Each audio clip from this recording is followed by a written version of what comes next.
Hai Drakor, selamat datang di channel Alur Drakor, channel yang ngebahas alur drama Korea tiap episodenya, dan channel yang cocok untuk kalian-kalian yang mager untuk nonton dramanya. Kali ini kita akan ngebahas alur drama Korea berjudul Tale of the Nine Tails episode 11. Tanpa basa-basi, yuk langsung masuk aja.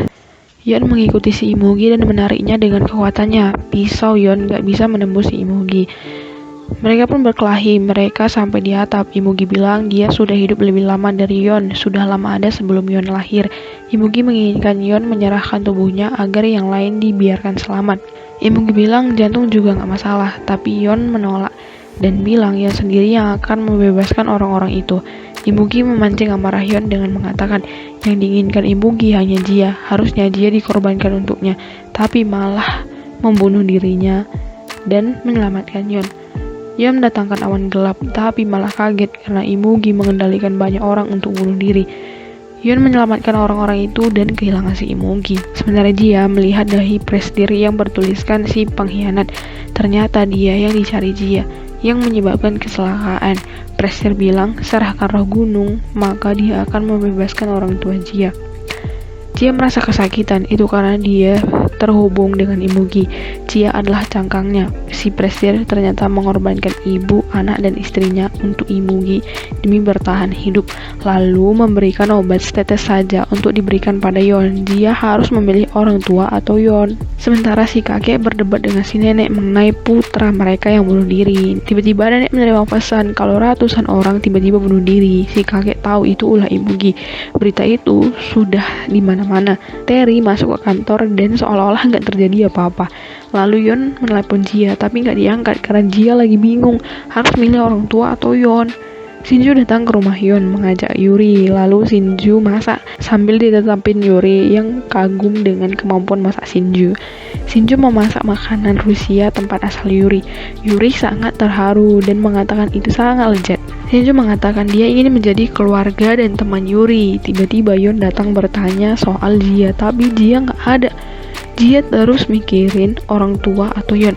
Akhirnya Yeon menemukan Jia di rumahnya. Yeon memberikan hadiah sepatu kets untuk Jia, karena itu kesukaan Jia. Beli satu, gratis satu. Gratisannya adalah diri Yeon. Yeon menyadari senyum sedih Jia dan mengatakan dia menyukai Jia. Jia mengajak Yeon jalan-jalan, tapi Jia sedih. Jia menceritakan kalau presdir menyuruhnya menukar Yeon dengan orang tuanya. Yeon bilang bukan keinginan mereka, tapi keinginan Jia. Apa keinginan Jia? Jia bilang seperti Citra Putri Duyung, aku ingin suaraku kembali dan menemukan pangeran dan gak berubah jadi bui. Orang yang lagi stres mendengar suara anak berteriak. Itu adalah anak yang biasa dia temui. Anak ini dipukuli ayah tirinya. Nama anak ini Suho. Saat diberi pilihan, Suho ini milih untuk balik, tapi si Rang malah ngebawa bapak ini ke presdir dan bilang jadikan dia ceplukan. Rang pengen ngeliat gimana prosesnya mengerikan, dan si presdir menghirup buah ceplukan itu yang berisi tubuh si bapak tadi dan menyebabkan si presdir makin panjang umur. Si presdir memancing Rang mengatakan kalau orang ditelantarkan lagi karena saat ini Yeon di mana? Padahal kau dalam kategori Sandra. Rang gak percaya, tapi si presdir terus mancing-mancing Rang, membuat Rang jadi gak percaya terhadap Yeon. Rang telepon Yuri untuk bertanya lokasi Yeon pada Shinju. Yeon datang ke kantor imigrasi membawa Jia. Si nenek sempat sangat marah. Dengan gagah berani, Jia menjawab pertanyaan si nenek. Jia tahu dia punya sesuatu milik Imugi. Kalau itu takdir, Jia akan menentang takdir itu sampai nafas terakhir. Si nenek bilang dia mirip Yeon. Yeon jawab karena mereka adalah jodoh. Nenek Yeon luluh karena Jia sama sekali nggak terintimidasi olehnya.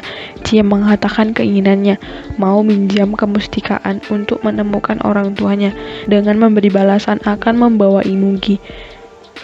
Jia keluar dan merasa sangat lemas, sementara si kakek Yeon bangga ngelihat Jia. Jia senang karena orang pertama yang ditemui orang mati adalah orang seperti kakek Yeon.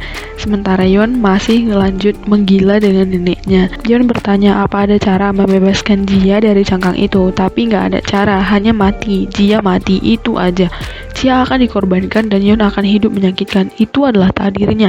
Yeon kesal lalu mengucapkan makasih pada nenek karena berusaha melindungi Yeon, lalu bilang dia tetap memilih Jia. Tujuan hidup Yeon hanya menemukan dua Jia.